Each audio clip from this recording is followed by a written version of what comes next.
Hi hello, कैसे हो आप लोग। चलो भाई, तो अब हम लोग क्या करते हैं, एक और क्वेश्चन देखते हैं और देखते हैं। मान लो कैसा है क्वेश्चन कि ये एक हॉरिजॉन्टल सी पतली सी रॉड है और उस पर क्या है, एक रिंग है और एक मास है। तो ये रिंग भी एम मास की है और ये ब्लॉक भी एम मास का है, ये धागा एल लेंथ का है। ठीक है, तो again it's lengthy question, tough question, लेकिन बड़े क्वेश्चनों का फायदा ये है कि बड़े क्वेश्चनों से आप एक साथ बहुत सारी चीजें सीख जाते हो। तो लेट्स सी क्वेश्चन क्या कह रहा है। क्वेश्चन ये कह रहा है, इसको छोड़ा, ठीक है, कहीं भी फ्रिक्शन नहीं है,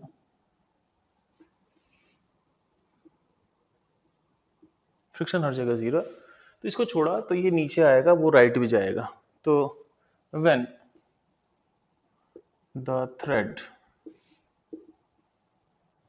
बिकम्स वर्टिकल, जब ये धागा वर्टिकल हो जाता है, then what is speed of blocks and tension in thread. जब ये धागा वर्टिकल हो जाएगा तो ब्लॉक्स की स्पीड क्या होगी और थ्रेड की टेंशन क्या होगी। जब ये धागा वर्टिकल होगा, जब ये धागा क्या होगा, वर्टिकल, तो ब्लॉक्स की स्पीड क्या होगी, टेंशन क्या होगी। Let's see how can this question be done.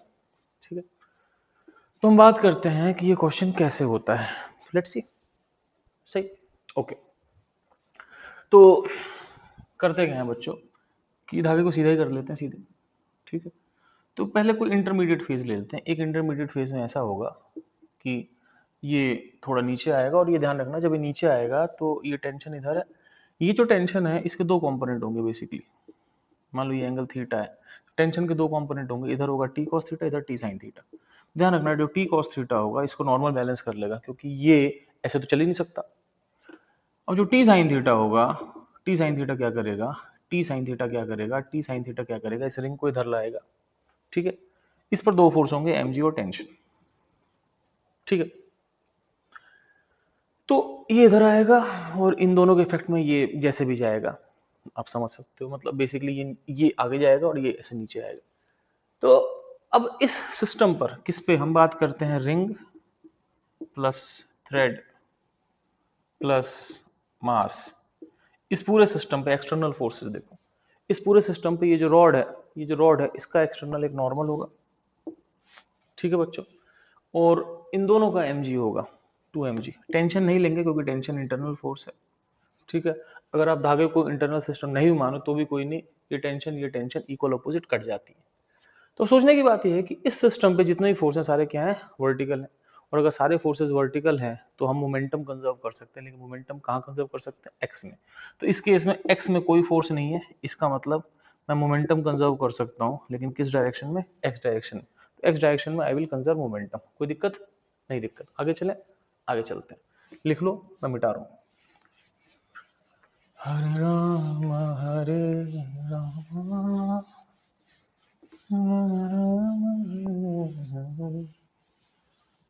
चलो भाई। अब क्या हो बच्चों कि अल्टीमेटली थोड़े दिन बाद ये ऐसे हो गया। तो बेसिकली मतलब स्टार्टिंग में ये ऐसे थे, लेकिन ये चल के ऐसे हो गया। और इसमें हम ये भी निकाल लेते हैं कि रिंग का डिस्प्लेसमेंट क्या होगा। ठीक है, तो सब करते हैं। तो जब ये ऐसे हुआ तो इसकी वेलोसिटी मान लो v1, इसकी वेलोसिटी v2। तो पहली बात तो ये है कि मोमेंटम मैं x में जीरो सेम करूंगा। शुरू मोमेंटम जीरो था तो फाइनल मोमेंटम जीरो होगा, लेकिन कहाँ पर, x में। अब x में इसका मोमेंटम क्या होगा, mv1, उसका मोमेंटम क्या हो गया, माइनस mv2। ये होना चाहिए जीरो, इसका मतलब v1 v2 आपस में सेम होंगे। तो v1 v2 दोनों सेम है, तो इसको भी मान लेते हैं, इसको भी क्या मान लेते हैं, v। तो वो v से राइट, ये v से लेफ्ट। अब दूसरी बात है, वर्क एनर्जी थ्योरम लगाते हैं। वर्क एनर्जी थ्योरम लगाएंगे तो वर्क डन बराबर k final minus k initial, cut गया। अब वर्क डन में कितने होंगे, देखो भाई, mg का वर्क होगा, लेकिन इस पर नहीं होगा। क्यों, क्योंकि ये तो हॉरिजॉन्टल चल रहा है, तो mg नीचे, तो mg वर्टिकल, ये हॉरिजॉन्टल, mg का कोई वर्क नहीं। इस पर mg का वर्क होगा। ठीक है, सही है। और ध्यान रखना, टेंशन का वर्क जीरो होगा, इसलिए नहीं क्योंकि सर्कुलर मोशन है, दूसरे कारण से। ये वैसे ही जीरो होगा जैसे पिछले क्वेश्चन में नॉर्मल का वर्क जीरो था, कैसे मैं समझाऊंगा। लेकिन इस केस में इन दोनों सिस्टम पे टेंशन का वर्क होगा, लेकिन इक्वल अपोजिट कट जाएगा। तो बेसिकली एक ही फोर्स है जो काम कर रहा है, इसका mg, टेंशन कट गया, उसका mg काम नहीं कर रहा, नॉर्मल भी काम नहीं कर रहा। ठीक है बच्चों, तो इस पर जो है, ये जो रिंग है इस पर नॉर्मल और mg नो वर्क, कोई वर्क नहीं कर रहा। क्यों? क्योंकि नॉर्मल ऊपर होगा, mg नीचे होगा इसका, और इसकी जो डिस्प्लेसमेंट है ये दोनों वर्टिकल होंगे, डिस्प्लेसमेंट x में होगी, तो नॉर्मल mg कोई काम नहीं करते।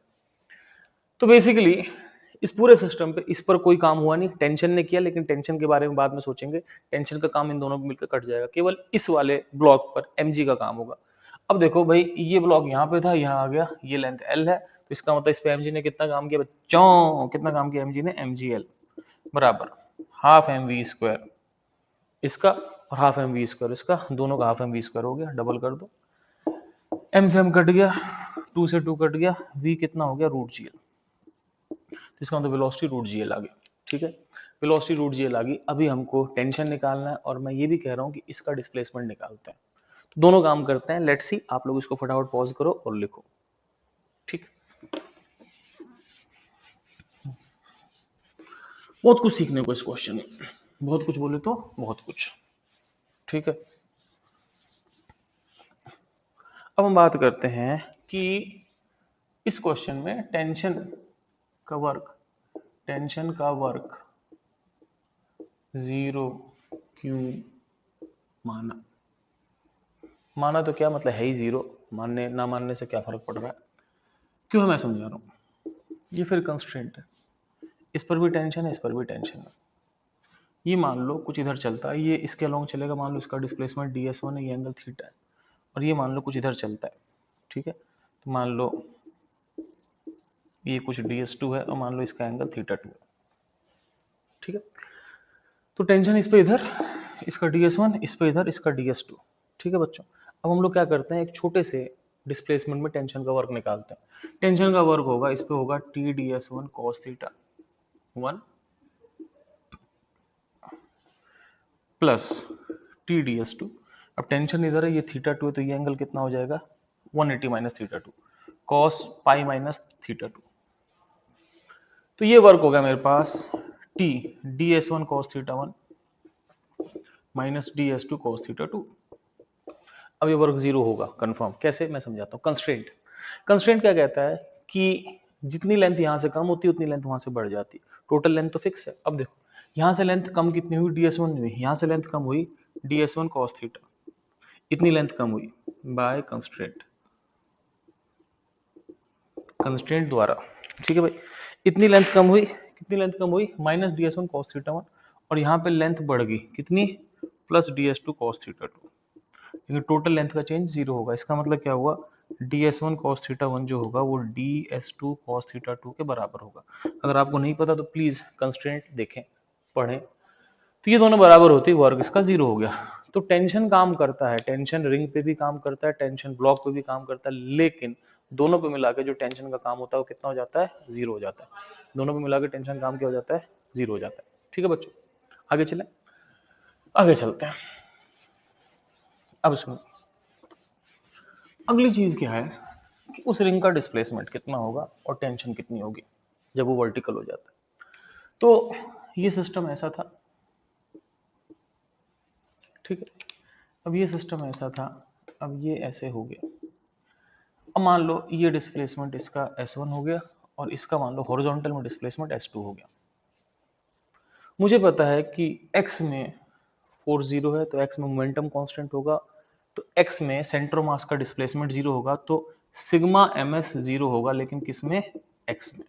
मतलब m1 s1 minus m2 s2 zero होगा, यानी कि s1 s2 बराबर होंगे। पूछो क्यों? क्योंकि m1 m2 दोनों क्या हैं? सेम, दोनों मास m है, तो दोनों का डिस्प्लेसमेंट सेम होगा। दूसरी बात, यहां से यहां तक ये लेंथ कितनी है? l है। दूसरी बात क्या है? s1 प्लस s2 कितना है? l है, दोनों सेम है। तो दोनों सेम का मतलब इसको S2 को भी S1 लिख दो, तो 2S1 बराबर L, तो S1 कितना हो गया? L/2, S2 भी कितना हो गया? L/2। तो इसका मतलब S1 या S2 दोनों जो होंगे वो L/2 हो जाएंगे। Is it fine? Yes, it's fine. अब इसमें एक पार्ट और बचा, इसको आप फटाफट लिखो। अगला जो पार्ट है वो ये है बेसिकली, अगला पार्ट बेसिकली ये है कि इस केस में टेंशन कैसे निकाले, और I tell you it's a tough part, but let's see. मिटा दूं बच्चों? मिटा रहा हूं।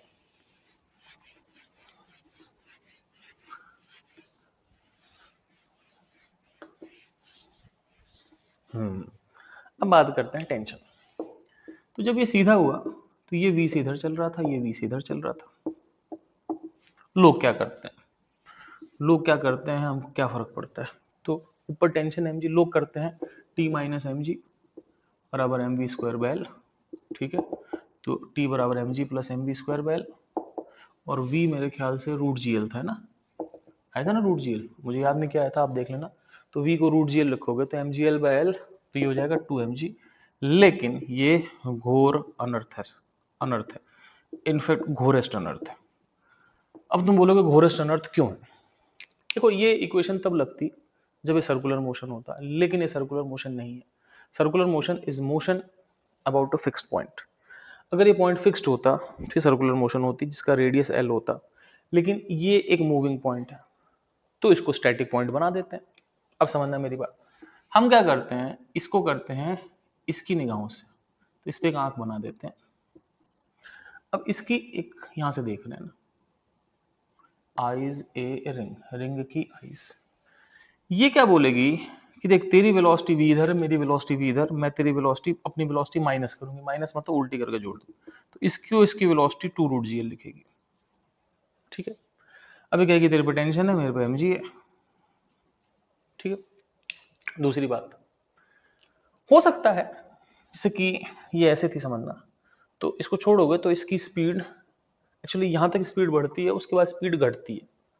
तुम कहो क्यों बढ़ेगी घटेगी, तो मैं ज़्यादा डिटेल में नहीं जाना चाहता, लेकिन यहाँ से यहाँ तक बेसिकली ये नीचे आ रहा है तो बेसिकली पोटेंशियल लूज हो रहा है, काइनेटिक बढ़ रही है। इसके आगे क्या होगा, ये ऊपर आएगा, ये ऊपर आएगा तो पोटेंशियल बढ़ेगी, काइनेटिक कम होगी। तो ठीक है, समझ बात, स्पीड बढ़ेगी घटेगी, लेकिन फिलहाल तो जो भी है, फिलहाल ऐसा है कि इस पे एक नॉर्मल है, इस पे एम जी है ना, और एक टेंशन। तो आगे जाके स्पीड घटेगी, लेकिन इस पर्टिकुलर इंस्टेंट पर, इस पर्टिकुलर इंस्टेंट पे नॉर्मल एम जी टेंशन, ये सारे फोर्सेस वर्टिकल हैं, तो इसका कोई है ना, अब इसका कोई एक्सेलरेशन वाई में नहीं हो सकता, ठीक है ना। और फिलहाल तो एक्स वाई में कहीं भी एक्सेलरेशन नहीं, फिलहाल इसका एक्सेलरेशन 0 है, क्योंकि इस पर्टिकुलर टाइम पे है ना, इस पर एक्स में तो कोई फोर्स ही नहीं है। देखो जब ये तिरछा होता है, जैसे ऐसे होता है, तो एक्स में टेंशन का कंपोनेंट आता है, एक्स में फोर्स होता है, एक्स में एक्सेलरेशन होता है, लेकिन इस पर्टिकुलर इंस्टेंट पे इस पर एक्स में कोई फोर्स है नहीं, और वाई में एक्सेलरेट कर नहीं सकता क्योंकि ये रॉड से बंधा हुआ है, तो इसका कोई एक्सेलरेशन नहीं, तो ये सूडो तो लगाएगा नहीं कोई, ठीक है, ये कोई भी सूडो नहीं लगाएगा। अब इसको हमने रोक दिया, इसने वेलोसिटी उल्टी करके जोड़ दी, लेकिन ये सूडो नहीं लगाएगा, ठीक है, सूडो नहीं लगाएगा। अब देखो ये एक रुका हुआ पॉइंट हो गया, और रुके हुए पॉइंट के पास चलने वाली जो मोशन है वो सर्कुलर मोशन है। अब ये सर्कुलर मोशन है तो इस पे इक्वेशन लगेगी T minus M G is equal to M two V square by L, ठीक है। तो ये हो गया 2m/l, और v स्क्वायर कितना है gl। तो यहाँ से टेंशन कितना हो गया बच्चों, l से l कट गया, 2mg प्लस mg कितना हो गया 3mg। तो टेंशन आपके पास हो गया 3mg। तो इस तरीके से आप टेंशन निकाल सकते हो, कुछ भी निकाल सकते हो, ठीक है। अब मैं एक और केस ले रहा हूँ, ठीक है, और वो इस इलस्ट्रेशन का आखिरी केस है, ठीक है। तो I am taking a last case, मैं इसको मिटा रहा हूँ, आप लोग लिख लो।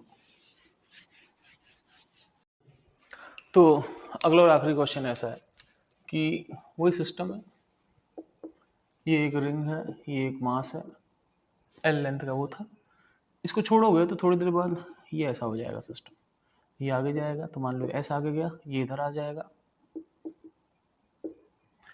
मान लो ये एस डैश इधर आ गया, तो मुझे मान लो एस बताना है कि इस रिंग का डिस्प्लेसमेंट क्या होगा जब ये एंगल थीटा है। तो जब ये थीटा एंगल से हो जाएगा तो मुझे बताना है उसका डिस्प्लेसमेंट कितना होगा। कैसे कर सकते हैं, सिंपल है, ये एल है तो ये डिस्टेंस एल कॉस थीटा होगा, ये एस डैश, तो ये भी एस डैश, ठीक है। अब s plus L cos theta plus S dash, S plus L cos theta plus S dash, ये टोटल लेंथ क्या होगी, एल होगी, ठीक है। दूसरा बात, मैं सिग्मा एम एस बराबर 0 कर सकता हूँ एक्स में, क्यों, क्योंकि एक्स में कोई भी एक्सटर्नल फोर्स नहीं है, सिस्टम शुरू में रुका हुआ है, तो वही VCM 0, SCM 0, sigma M S 0। तो इसका हो जाएगा सिग्मा एम एस, उसका हो जाएगा माइनस एम एस डैश बराबर 0। यहाँ से एस और एस डैश क्या हो गया, सेम हो गए, तो एस और एस डैश सेम हो गए, तो हम इसको लिख सकते हैं एस डैश सेम है तो इसको 2s लिख दो, तो 2s बराबर L minus L cos theta, तो s कितना हो गया, L minus L cos theta by 2। तो ये दोनों की डिस्प्लेसमेंट है, रिंग की भी ब्लॉक की भी एक्स में, ठीक है। और अगर पिछले सवाल में अगर आप देखो तो पिछले सवाल में ये बिल्कुल वर्टिकल हो जाता है, तो वर्टिकल होने का मतलब थीटा कितना होगा 90 डिग्री। थीटा 90 डिग्री होने का मतलब यहाँ पे कॉस थीटा की जगह कॉस 90 आ जाएगा। कॉस 90 आने का मतलब कॉस 90 जीरो होता है। कॉस 90 जीरो होने का मतलब ये आ जाएगा L/2। तो that ends this problem. Okay बच्चों, अगर आप इसमें वेलोसिटी निकालना चाहो तो माँ कसम बहुत खतरनाक सवाल हो जाएगा। आप चाहो तो ट्राई कर लो। You can ask me in comments कि सर कैसे निकलेगी। I will help you out some way. ठीक है, ओके बच्चों, बाय, टेक केयर, चिल मारो और ऐश करो। Byes, take cares.